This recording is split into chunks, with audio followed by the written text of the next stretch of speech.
Hello everyone, आज एक बार फिर हम आपके लिए एक नया कंटेंट लेकर आए हैं। आइए बिना देर किए हुए शुरुआत करते हैं। आप जानते हैं कि हम लोग प्राथमिक गणित से जुड़ी हुई क्वेश्चन को बना रहे हैं।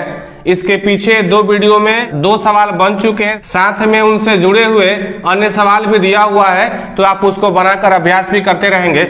यहाँ देखते हैं, ये जो सवाल होगा, ये जो क्वेश्चन होगा, पिछले वाले से भिन्न होगा। यहाँ लिखा हुआ है 12 से 25 तक के प्राकृत संख्याओं का योग ज्ञात कीजिए। तो आप सभी जानते हैं कि आज के समय में प्रकार प्रकार के कंपटीशन एग्जाम हो रहे हैं, जिसमें जो टाइम टेकिंग की बात करें तो उसमें क्या है कि एक क्वेश्चन को हल करने के लिए लगभग 1 मिनट का समय मिल पाता है, और जो क्वेश्चंस होते हैं वो घुमा के दिए रहते हैं।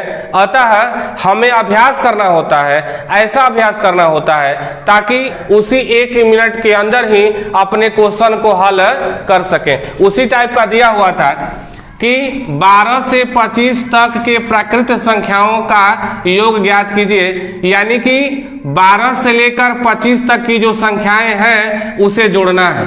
तो मान लीजिए इसे तो आप काउंटिंग कर लेंगे कि 12, 13, 14, 15 से लेकर 25 तक आप अगर जोड़ते हैं तो इस संख्या को प्राप्त कर लेंगे। लेकिन अगर आपको 15 से लेकर के और 95 तक जोड़ना हो तो फिर मुश्किल हो जाएगा, और आपके पास मात्र 1 मिनट का समय रहता है।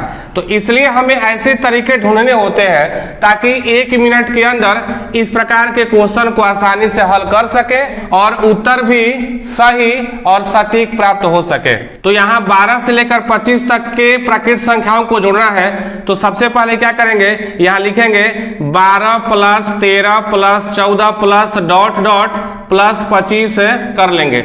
इससे पहले हम लोग जान लेते हैं कि जो प्राकृत संख्याएं होती हैं उसका डिफिनीशन कहता है कि गिनती की सभी संख्याओं को प्राकृत संख्याएं कहते हैं, यानी गिनती में जो संख्याएं प्रयोग में लाई जाती है उसको प्राकृत संख्याएं कहते हैं। अर्थात आप सभी जान गए होंगे कि गिनती में 1, 2, 3, 4 डॉट डॉट का प्रयोग किया जाता है, और इस प्राकृत संख्याओं में से लगातार संख्याओं को जोड़ना है तो उसके लिए कुछ फॉर्मूले होते हैं, उसके लिए कुछ सूत्र होता है, और वो है प्रथम n प्राकृत संख्याओं का योग।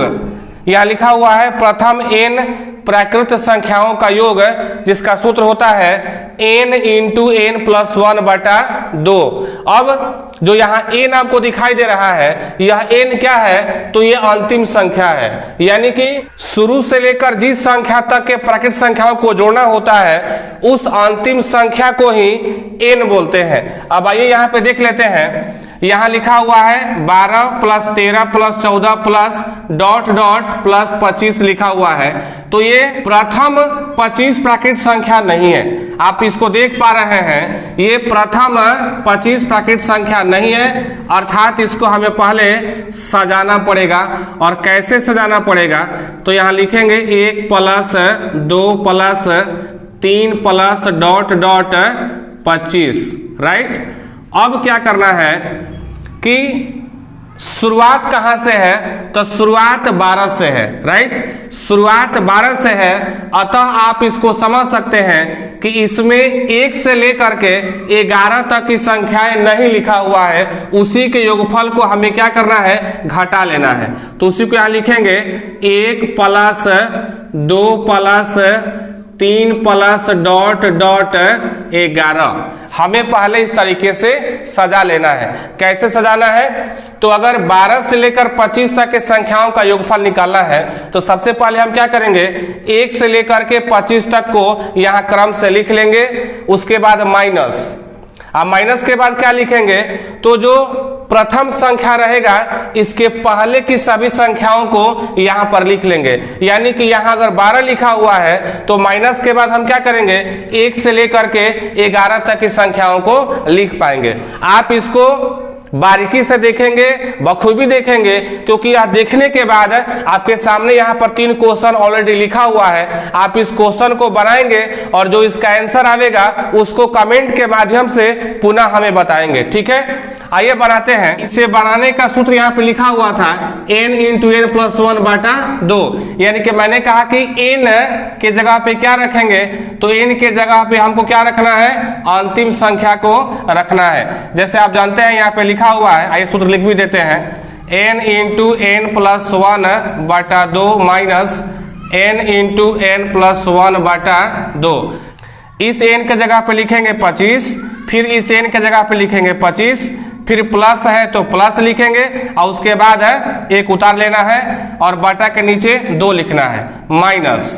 अब ये जो n देख रहे हैं यह n क्या है, तो 11 है, इसको लिखेंगे 11 को n के जगह पे लिखेंगे तो यहाँ लिखेंगे 11, फिर n का मान क्या है 11, तो फिर लिखेंगे प्लस 1 बटा 2। आइए बहुत आसान तरीका है, हमको लगता है कि इससे आसान तरीका कुछ भी नहीं हो सकता है।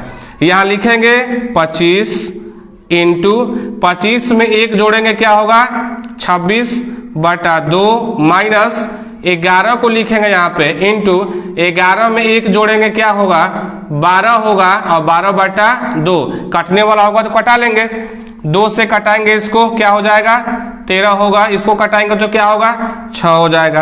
अब 13 में 25 को गुणा करना है, 13 पाँचे 65 के 5 हासिल 6, 13 दूनी के 26 और 6 32, ठीक है, माइनस 6 में 11 से गुणा करना है 66 हो जाएगा।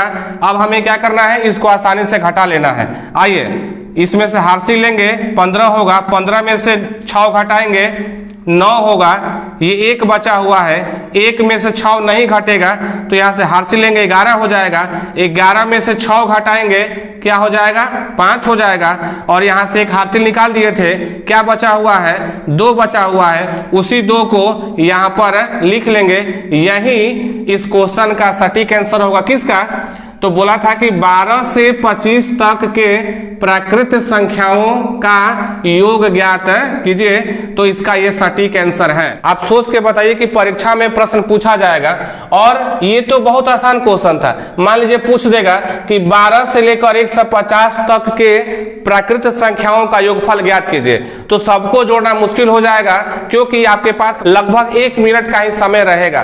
तो उस दशा में हमें क्या करना होता है, उस दशा में हम लोग के पास या तो सूत्र पता होना चाहिए या नियम पता होना चाहिए, तभी जाकर के कठिन से कठिन सवाल को कम समय में हल कर पाते हैं। तो उसके लिए यहाँ फॉर्मूला लिखा हुआ था, प्रथम n प्राकृत संख्याओं का योग n इंटू एन प्लस 1 बटा 2, यानी कि शुरू से लेकर के कितना हूं प्राकृत संख्याओं का योगफल निकालना हो उसके लिए सबसे आसान और सबसे सटीक सूत्र और नियम है।